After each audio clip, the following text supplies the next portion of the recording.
Merci beaucoup. Alors, bon matin.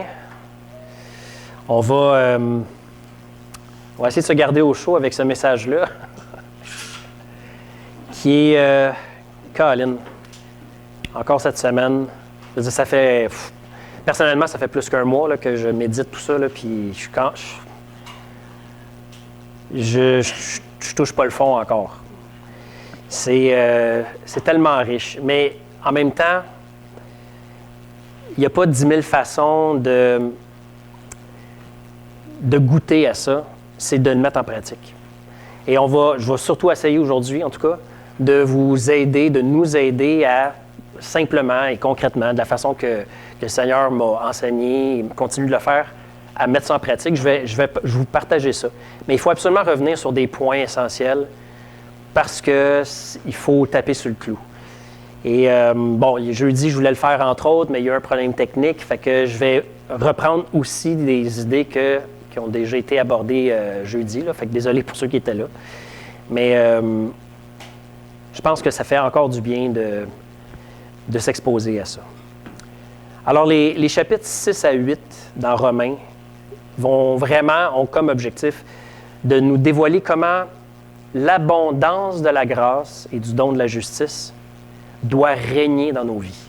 C'est une expression que je tire du verset 17 du chapitre précédent, 5-17. Mais comment l'abondance de la grâce et le don de la justice, comment ceci doit régner dans nos vies. Le terme est important, régner. Ça ne nous dit pas grand-chose, nous autres, régner ou royaume, parce qu'on est détaché de cette réalité-là, quoique on a encore... en fait, je ne sais pas trop, je pense que j'aime mieux pas me mêler de cette question-là, mais il y a un roi quelque part qui a un lien avec le Canada. Mais tout ça pour dire que, de toute façon, dans le concret, ça veut dire quoi, ça? Mais bon. On va apprendre que c'est seulement dans la mesure où cette grâce règne dans notre cœur qu'on peut devenir des citoyens, des ambassadeurs matures du royaume de Dieu. Pour être un ambassadeur fidèle du royaume, il faut que ce royaume règne dans nos cœurs,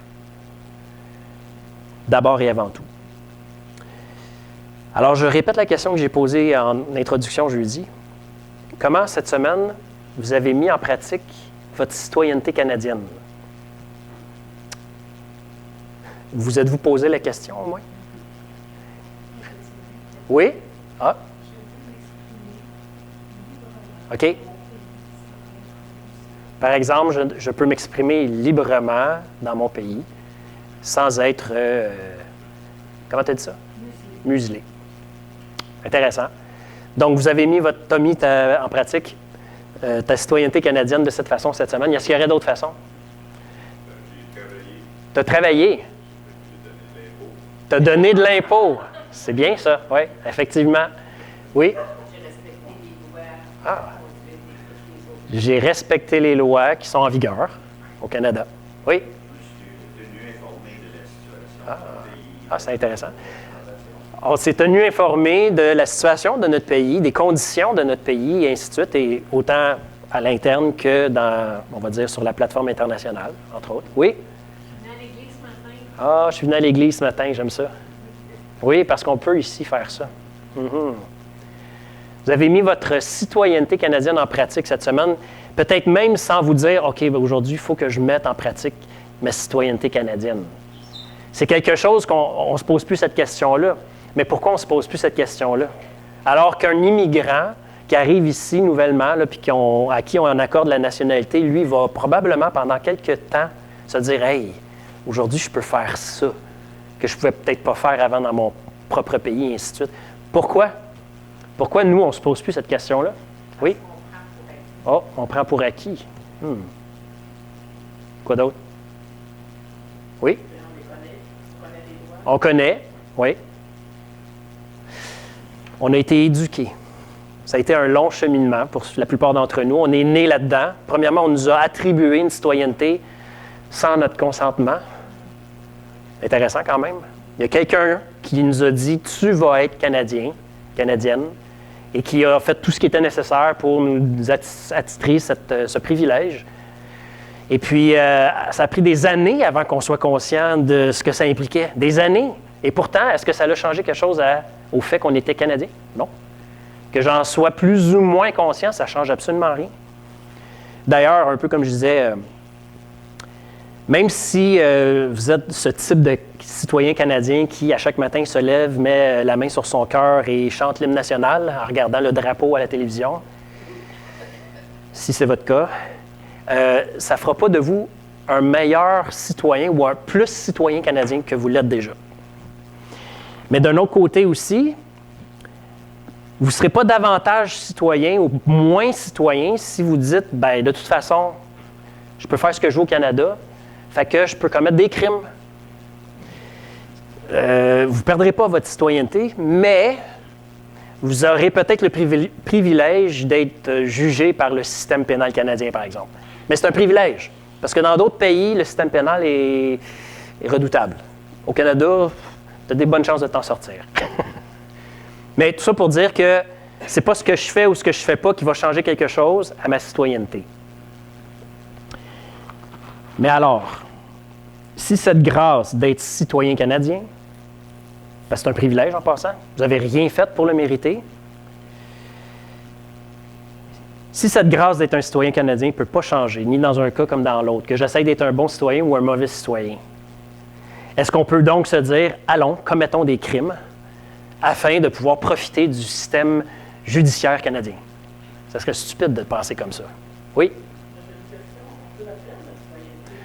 OK. De quelle façon? Bien, si on quitte un pays qui commande le citoyen de notre pays, le Canada ne permet pas d'avoir plus de... Intéressant. Est-ce que vous voyez les parallèles avec notre citoyenneté dans le royaume? Est-ce qu'on peut perdre notre citoyenneté du royaume? Non. Paul nous dit que si on veut être un mauvais citoyen, c'est à notre perte, mais pas à notre perte de citoyenneté, par exemple. Il va dire au verset 2, on l'a lu tantôt, là, au verset 2, en fait, la question, c'est plutôt que dirons-nous donc? Demeurions-nous dans le péché afin que la grâce abonde? Loin de là. Ou certainement pas. Et le raisonnement de Paul, la façon qu'il va procéder, c'est vraiment important. Vraiment, vraiment important. Le type de réponse qu'il va donner ici, il faut que ça nous rentre dedans. Parce que nous, dans notre nature, peut-être qu'on pourrait se dire, OK, Paul, je sais que tu n'es pas content qu'on pense qu'on pourrait peut-être faire ce qu'on veut, parce que de toute façon, on ne va pas perdre cette citoyenneté du royaume. Paul dit, non, vous n'avez pas compris. Fait que là, on se dit, OK, tu vas nous dire, il faut qu'on soit des bons citoyens, il faut qu'on en fasse plus, ou mieux. Mais ce n'est pas ça qu'il fait. Paul, il va d'une déclaration qui nous dit non pas ce qu'on devrait faire, même pas ce qu'on devrait devenir, mais plutôt qu'il prend pour acquis ce qu'on est déjà. Alors, au verset 2 et 3, on lit, « Nous qui sommes morts au péché, comment vivrions-nous encore dans le péché? Ignorez-vous que nous tous qui avons été baptisés en Jésus-Christ, c'est en sa mort que nous avons été baptisés? » Qu'est-ce que ça veut dire? Ça veut dire qu'on a passé d'un royaume à un autre. À partir du moment où on est croyant, on a changé de nationalité. On pourrait le dire comme ça. On est devenus des citoyens du royaume, des enfants de Dieu, donc des citoyens de son royaume. Et cette nouvelle citoyenneté est venue avec des privilèges, des responsabilités, mais des privilèges. Avant qu'on se mette à mettre en pratique nos responsabilités canadiennes, on a profité longtemps de ces privilèges sans rien donner en échange, comme enfant, par exemple, même parfois comme adulte. Sauf que il y a un ancien maître, un ancien gouvernement, un ancien dictateur, on va l'appeler comme ça parce que le péché, ce n'était pas un bon gouvernement dans notre vie. On est tous nés dans le péché. On a tous été sous la dictature de ce tyran qu'est le péché. Et dans sa grâce, Dieu nous a arrachés de ce royaume pour nous transplanter littéralement dans le royaume du Fils de son amour. Mais ce vieux dictateur ou ce dictateur déchu n'a pas été content de ça, évidemment. Et il continue de solliciter notre allégeance. C'est ce qu'il fait. Est-ce qu'il a l'autorité d'exiger quoi que ce soit de nous? Logiquement, non. Est-ce qu'il peut quand même s'essayer? Oui, de toute évidence. Vous pourriez tous, chacun ici, témoigner de l'influence de cet ancien dictateur sous toutes sortes de formes. Un dictateur vaincu a comme seule tactique contre un gouvernement au pouvoir de tenter d'influencer le peuple au moyen de la peur, de la désinformation et du mensonge. C'est à peu près toute la même chose, mais avec des nuances différentes. Selon le texte, de quelle façon on peut risquer de céder au mensonge du péché ou de l'ancien dictateur? On vient de le lire. De quelle façon on peut effectivement peut-être céder au mensonge? On peut donner ou prêter allégeance ou croire au mensonge. Oui? Ignorez-vous. Le texte au verset 3, ignorez-vous. Est-ce que vous avez oublié, en d'autres mots? Ignorez-vous que nous tous qui avons été baptisés en Jésus-Christ, c'est en sa mort que nous avons été baptisés? Le danger, c'est d'ignorer, d'oublier, de négliger aussi, d'oublier cette nouvelle réalité qui domine notre vie, parce qu'elle domine notre vie. Est-ce que vous sentez que le gouvernement domine votre vie en ce moment? Le gouvernement canadien, que les lois, les principes, la Constitution canadienne règnent sur votre vie. Le sentez-vous ici, là? Ça ne se sent pas, ça. Ça ne se sent pas, il faut le savoir. Il faut s'en informer. Là, on peut vivre en ce moment au Canada là, sans jamais savoir ces choses-là, mais pourtant, on en profite pareil. C'est particulier. Mais c'est important de savoir, surtout, en fait, on va commencer à s'intéresser à ce qui fait partie de notre Constitution canadienne quand on va la menacer. Comme là, en ce moment. Il y a des prétentieux dans ce monde qui disent « Non, ça m'appartient, ça. » Fait que là, tout d'un coup, on devient comme un peu plus comme sur la défensive. On se dit, attends un peu, là, tu ne peux pas arriver mettre ton drapeau ici. Là. Il y a une histoire, il y a une constitution, il y a des lois, il y a des règles, il y a des droits, ainsi de suite. Poursuivons. Versets 4 à 6. Nous avons donc, conclusion même, nous avons donc été ensevelis avec lui, avec Christ, par le baptême en sa mort, afin que, comme Christ est ressuscité des morts par la gloire du Père, de même, nous aussi, nous marchions en nouveauté de vie. En effet, si nous sommes devenus une même plante avec lui par la conformité à sa mort, nous le serons aussi par la conformité à sa résurrection, sachant que notre vieil homme a été crucifié avec lui, afin que le corps du péché, ou ce qui donne la puissance au péché, soit réduit à l'impuissance, pour que nous ne soyons plus esclaves du péché. Il est question ici de la gloire du Père au verset 4, qui, on l'avait expliqué brièvement, là, mais qui correspond sans doute à l'esprit, parce que de toute façon, le reste du texte va nous parler de cet élément clé qui fait de nous des citoyens du royaume, et c'est l'Esprit du Christ ressuscité en nous. C'est le sceau, on va dire, le sceau du gouvernement dans notre vie, c'est le Saint-Esprit. Et c'est cet Esprit, qui n'est pas une chose, mais une personne, l'Esprit du Seigneur, qui en nous est le principe qui nous fait expérimenter cette citoyenneté, ou cette nouvelle sorte de vie, on pourrait dire, ou qui nous fait expérimenter le règne de la grâce dans nos vies. De quelle façon le Saint-Esprit nous fait expérimenter cette citoyenneté? Comme Paul va le préciser, ici et encore ailleurs, c'est d'abord et avant tout en nous faisant savoir. C'est super important de savoir. Et savoir quoi? Bien, l'Évangile. La vérité de l'Évangile. Et qu'est-ce qu'on vient de savoir, entre autres? Que le vieil homme, notre vieil homme, a été crucifié avec Christ afin que le corps du péché soit réduit à l'impuissance.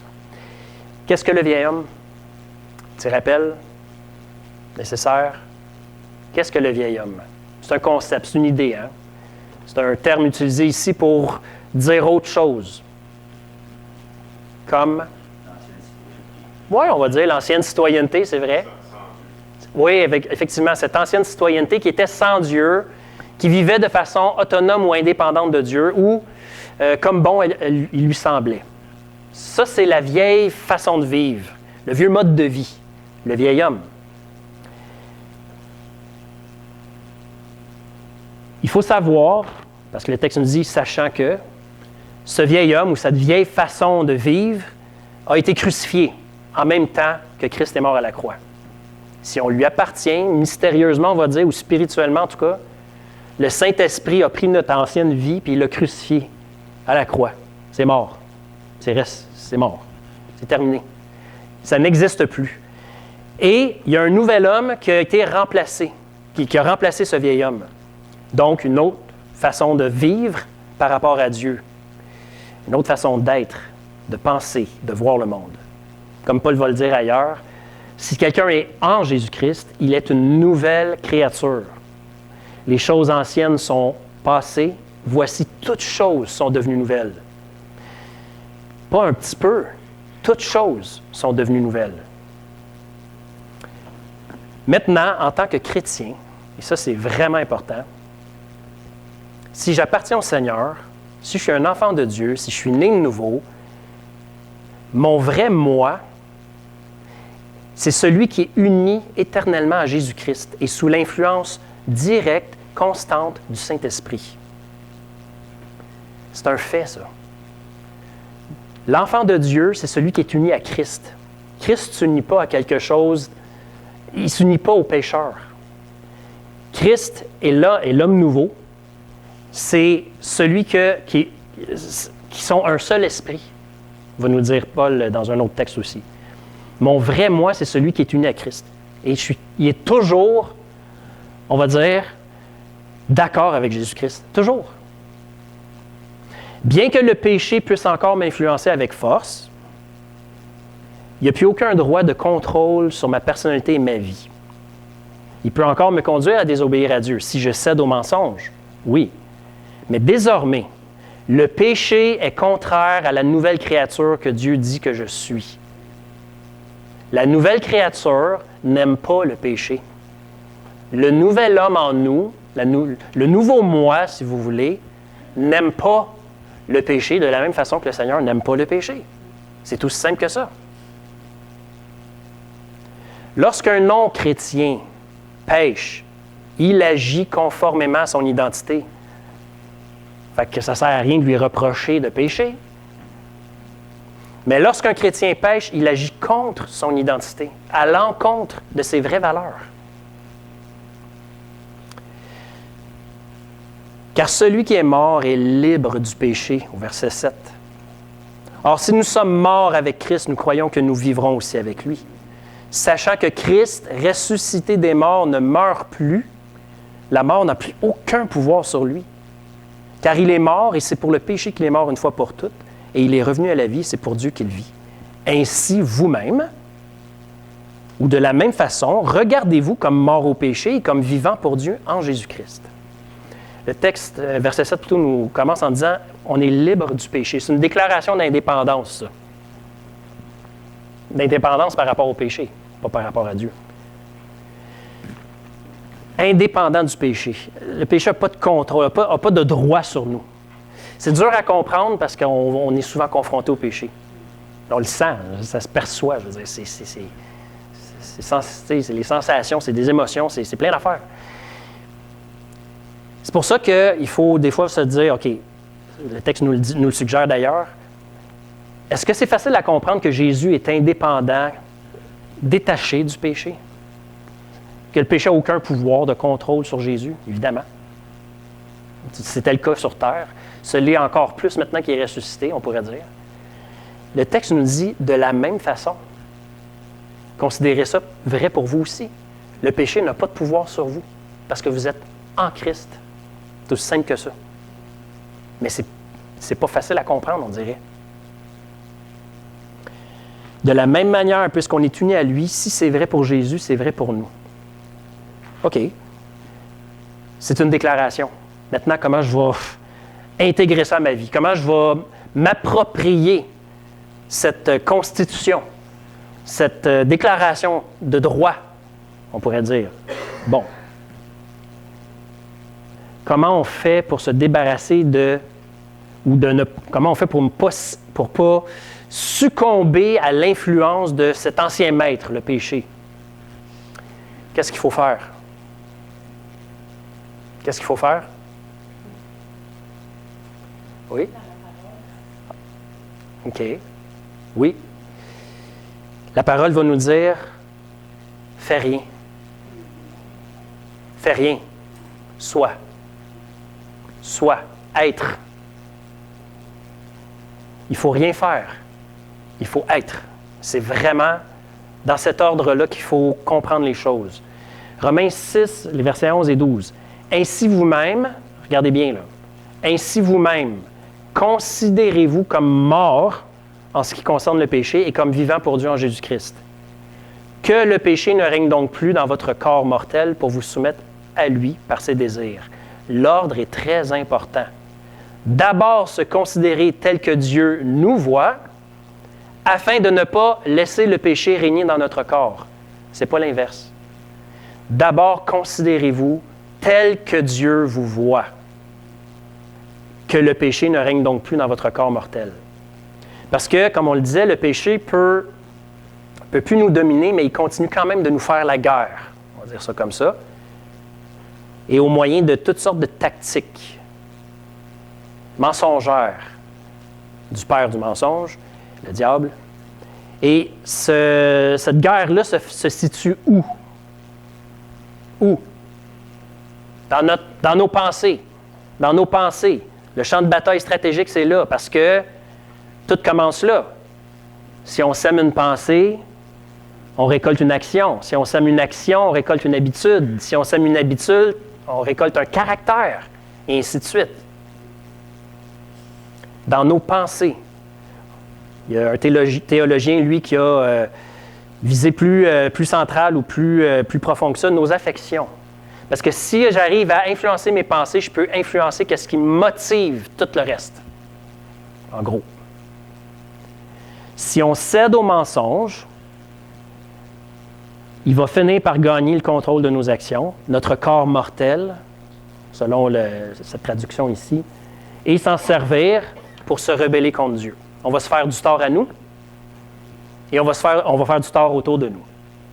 Si le péché sème le mensonge en moi puis que j'entretiens ça et que je développe ça, ça va donner une action, tôt ou tard, une parole, une action qui va me contaminer, qui va me nuire et qui va nuire à d'autres.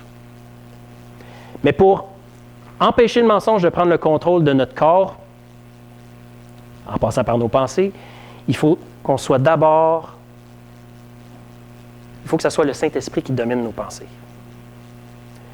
Donc, je reviens à ce que le texte disait. « Ainsi, vous-même, considérez-vous comme morts en ce qui concerne le péché et comme vivants pour Dieu en Jésus-Christ. » Ça, c'est le Saint-Esprit, ça, qui nous dit ça. La seule façon d'empêcher un dominateur de régner sur nous, c'est pas en étant nous-mêmes le dominateur. Ça ferait partie du mensonge, ça. La seule façon d'empêcher un dominateur de régner sur nous,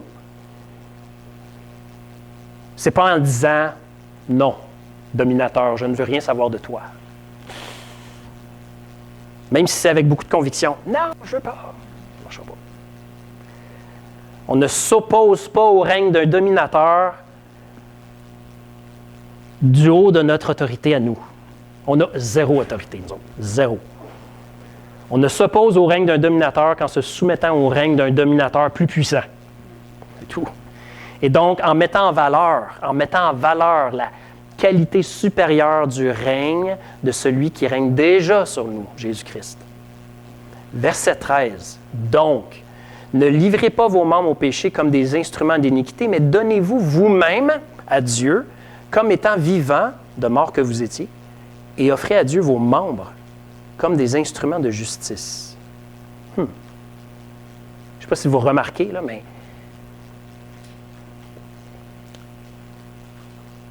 le texte nous dit « Donnez-vous vous-même à Dieu ».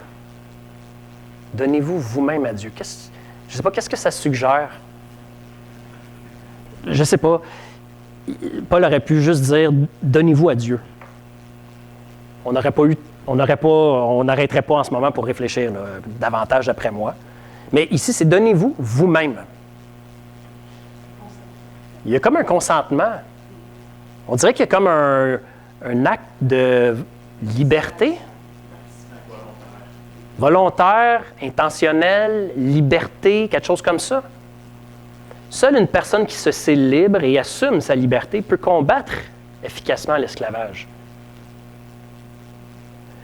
Donc, avant de s'attaquer aux mensonges et au péché, il est absolument vital de prendre position dans la vérité, assumer en partant que nous sommes déjà affranchis, parfaitement justifiés aux yeux de Dieu.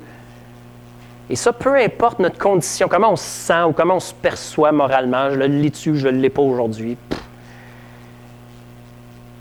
C'est super important de prendre position dans la vérité de la grâce, pas parce qu'elle dépend de moi, mais parce qu'elle dépend de plus grand que moi. Parce que si je ne prends pas position avant de me camper devant l'ennemi qui veut me soumettre à ses désirs, si je ne campe pas dans la vérité, je donne avantage à l'ennemi tout de suite en partant. Et la meilleure façon d'exprimer notre liberté, selon l'Écriture, c'est en se donnant tout entier à Dieu, comme une offrande parfaitement acceptable, ou déjà acceptée, je pourrais dire, par la foi en Jésus-Christ. On va revoir ça plus loin encore au chapitre 12. Paul va reprendre cette importante déclaration de se donner à Dieu comme une offrande vivante. Mais bon. En d'autres mots, on pourrait dire aussi que l'efficacité de notre victoire face au péché est proportionnelle à la qualité de notre repos en Jésus-Christ. Je répète, l'efficacité de notre victoire face au péché est proportionnelle à la qualité de notre repos en Jésus-Christ.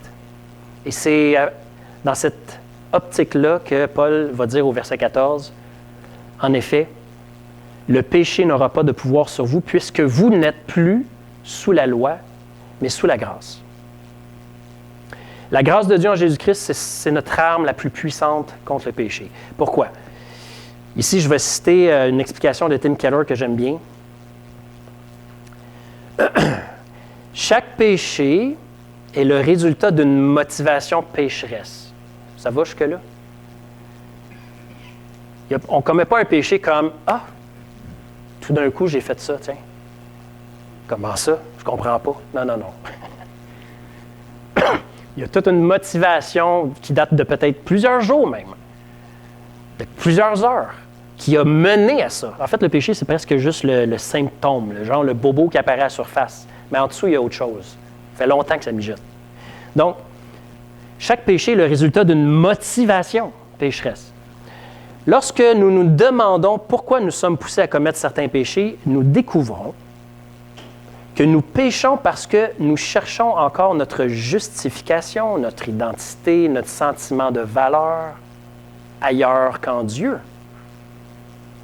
Ainsi, se souvenir que nous sommes pleinement aimés et justes en Christ renverse et anéantit nos motivations et nos désirs de péché. À chaque jour, et surtout au milieu du combat, il est important de se rappeler que le vrai moi, celui qui est uni à l'Esprit du Seigneur, ne vit plus sous la dictature du salut par les œuvres et le mérite. C'est terminé, ça. C'était dans l'autre royaume, ça. Essayer de mériter, essayer de gravir les échelons, essayer d'obtenir toujours plus, toujours plus. Et ce monde, nous dit la Bible, et répète, il se corrompt par la convoitise, toujours plus, toujours atteindre, tout le temps, le mérite, les échelles de valeur, tout le temps. Ce royaume a été renversé.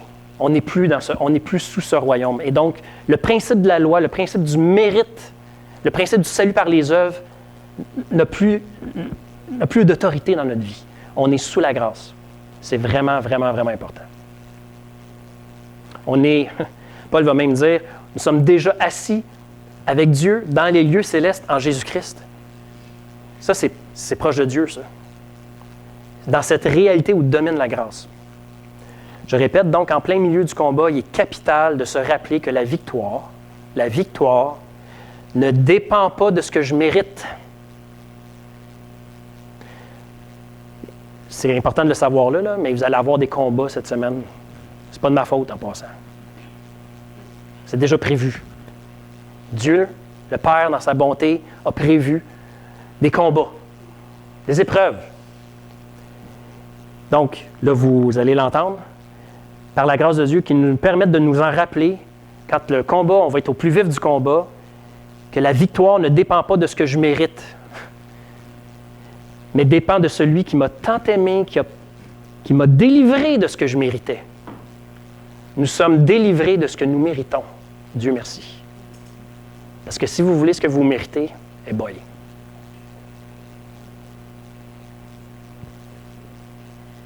OK, comment on met tout ça en pratique quand ça arrive, là? Bang! Ah, pas encore cette affaire-là. Cette pensée-là, cette pression-là, cette tension-là, cette colère-là, cette convoitise-là. Bon. Quand je ressens, quand je perçois, quand je détecte tel désir, c'est une compulsion ou un... Nommez-le, là. Vous savez, c'est quoi vos défis, là? Quand vous ressentez ça, et que je sais, là, si je prends juste un petit moment pour analyser ça, là, ce qui est une très bonne chose à faire, là, de prendre un peu de recul, je vois bien que ce n'est pas le Seigneur. Le Seigneur, il ne ressent pas ça, lui. Puis il ne voudrait pas régler les choses comme ça, lui non plus. Si ce n'est pas du Seigneur, là, bien, savez-vous quoi? Ce n'est pas de vous non plus. Je peux me dire, je dois me dire que ce désir-là, c'est pas quelque chose que mon vrai moi veut. Pourquoi? Parce que j'appartiens au Seigneur. Mon vrai moi, l'homme nouveau, là, qui est uni à Christ et qui ne sera jamais séparé de lui, il ne veut pas ça. Le vieux moi qui est comme l'autre bord du gouffre de la mort, parce qu'il a été crucifié, mais il n'est pas ressuscité, le vieil homme en passant. Il n'est pas ressuscité. C'est un nouvel homme, on l'a lu tantôt, c'est une nouvelle créature, quelque chose qui n'existait pas avant, qui est né. Et ça, c'est vous.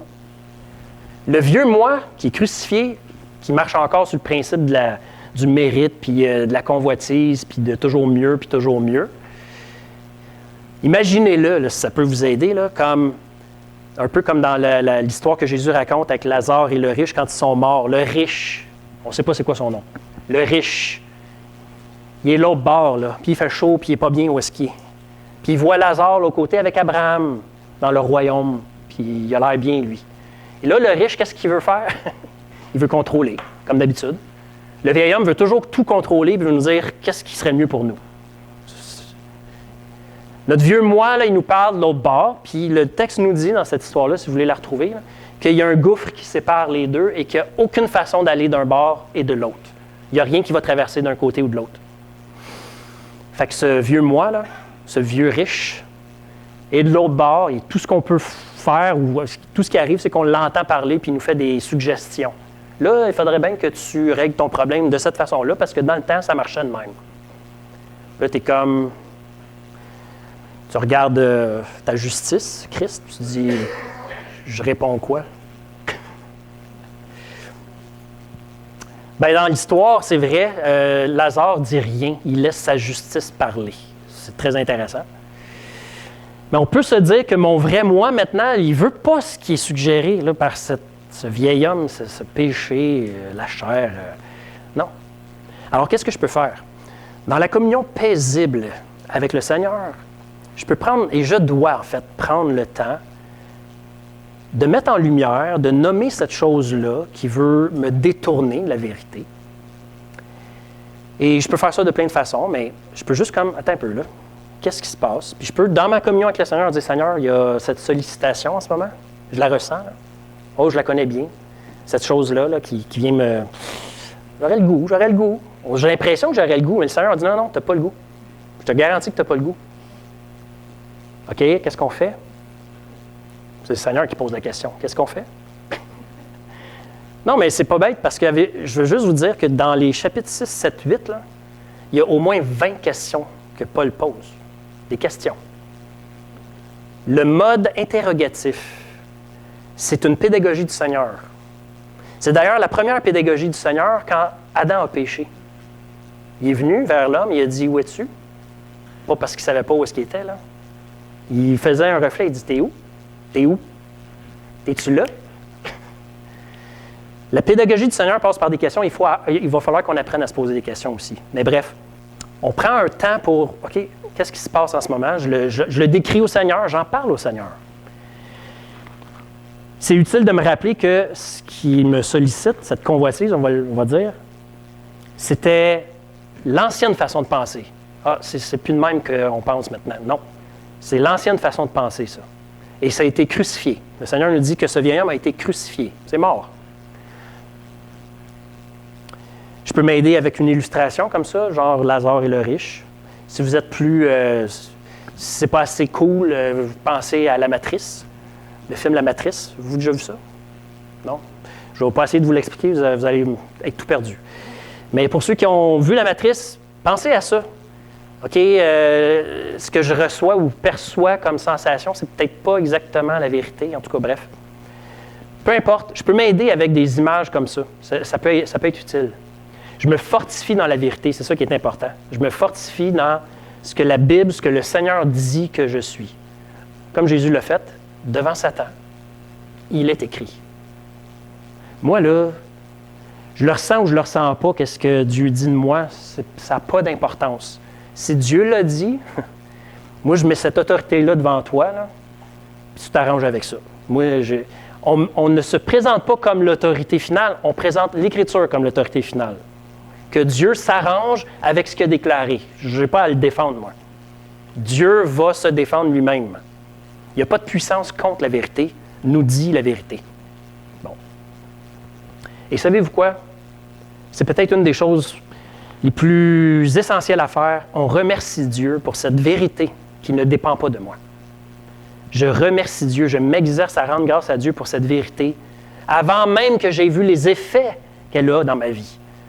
Merci Seigneur parce que ça ne dépend pas de moi, ça ne dépend pas de mon état d'âme.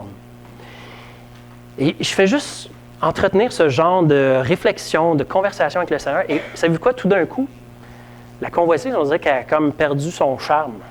Elle n'est plus intéressante, ben. On dirait même qu'elle a comme été comme. Elle s'en va comme un petit chien avec la queue entre les jambes.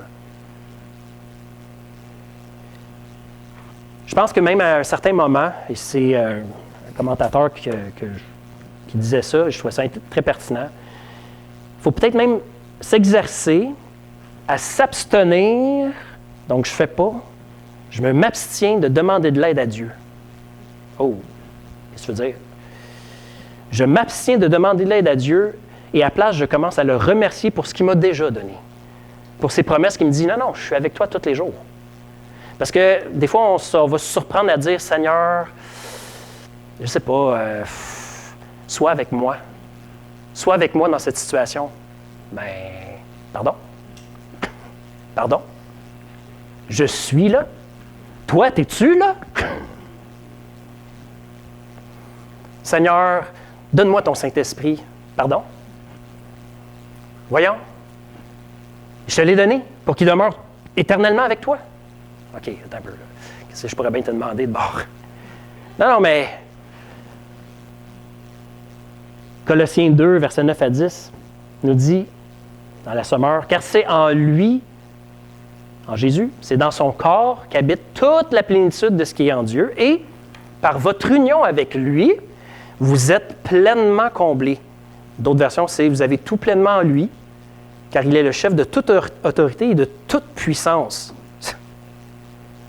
Fait que si on part avant de faire ma requête à Dieu, là, on se rappelle ce passage-là, vous êtes pleinement comblés en lui, vous avez tout pleinement en lui, et il est le chef de toute autorité et de toute puissance.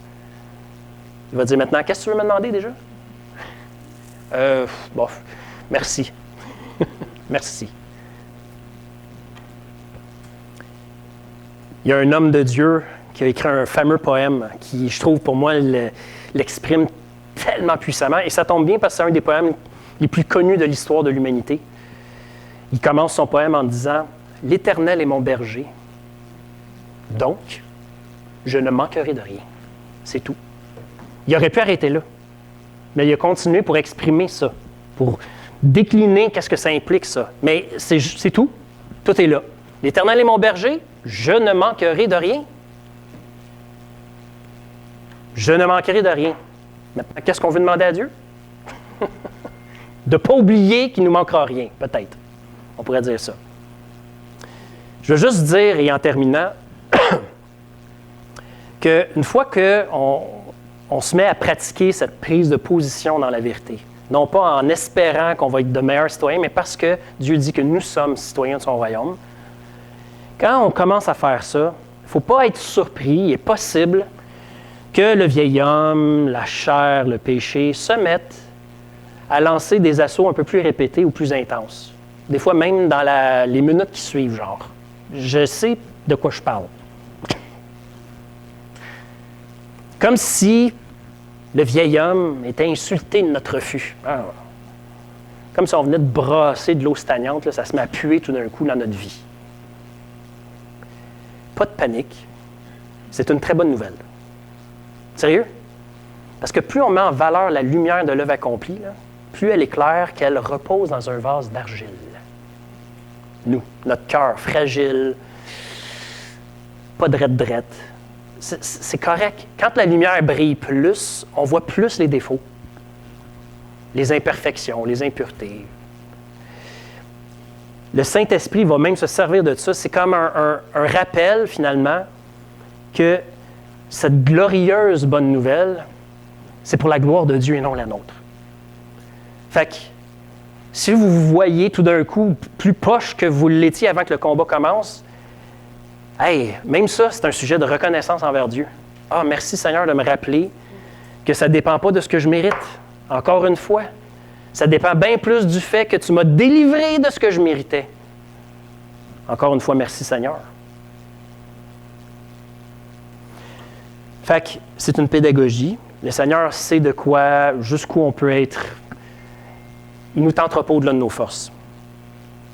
Mais il va permettre l'épreuve. Et c'est juste des façons, et puis en passant, de se parler de ces choses-là. De ne pas rester isolé dans notre coin et dire hey, « moi j'ai des combats, mais j'en parle pas à personne parce que sinon je vais avoir l'air de quoi? » Hey! Si tu n'en parles pas, peut-être que tu prives ton frère, ta sœur d'encouragement et même peut-être même d'une chose qui va être nécessaire à son développement. Il faut vraiment qu'on se partage ces combats-là, qu'on prie les uns pour les autres. Et puis, Dieu se sert de ça pour manifester Christ en nous. En tout cas, j'espère que c'est... Puis je vais vous lire on a une petite minute ou deux, là. J'ai lu la citation jeudi, je vais la relire ici cette fois-ci, de Watchman Nee. C'est un paragraphe, là, mais je pense que ça vaut la peine. On se laisse là-dessus après. C'est Watchman Nee. Je ne sais pas, vous connaissez, hein? Sans doute un peu, là, en tout cas. Bref, c'est un croyant qui est décédé aujourd'hui, là, mais qui était de Chine, si je ne me trompe pas. Là. Pardon? De l'Inde? De l'Inde? Ah oui, j'étais sûr que c'était un Chinois, moi. Toujours est-il qu'il a dit, la voie de la délivrance, selon Dieu, est radicalement différente de celle de l'homme. L'homme cherche à se débarrasser du péché en tentant de le vaincre, le péché. Dieu, lui, se débarrasse du pécheur. En effet, de trop nombreux chrétiens se plaignent de leur faiblesse, pensant que s'ils étaient plus forts, tout irait mieux. Mais penser que notre échec à mener une vie sainte est dû à notre faiblesse, et donc que la solution consiste à faire toujours plus d'efforts, c'est précisément cette idée qui conduit naturellement à cette fausse conception de la délivrance. Si on est obsédé par la puissance du péché et par notre incapacité à le combattre, on en conclut logiquement que pour triompher du péché, il faut faire plus d'efforts. On se dit par exemple, « Ah, si seulement j'étais plus fort, je pourrais maîtriser mes accès de colère. » Et nous supplions le Seigneur de nous fortifier afin que nous exercions davantage de maîtrise de soi. Or, c'est une erreur. Ce n'est pas le christianisme. Dieu ne nous délivre pas du péché en nous rendant de plus en plus forts, mais en nous affaiblissant progressivement. Voilà une drôle de façon de triompher, direz-vous, mais c'est la voie de Dieu. Dieu nous libère de l'emprise du péché, non pas en fortifiant notre vieil homme, mais en le crucifiant. Non pas en l'aidant à combattre, mais en le retirant du champ de bataille. Il est mort, crucifié, nous dit le texte, biblique. Voilà. Est-ce que vous avez des questions ou des commentaires à faire? Évidemment, Dieu voulant, on va peut-être méditer là-dessus ce jeudi, si vous voulez. Mais ce que j'ai partagé ici ce matin, c'est quelque chose qui est...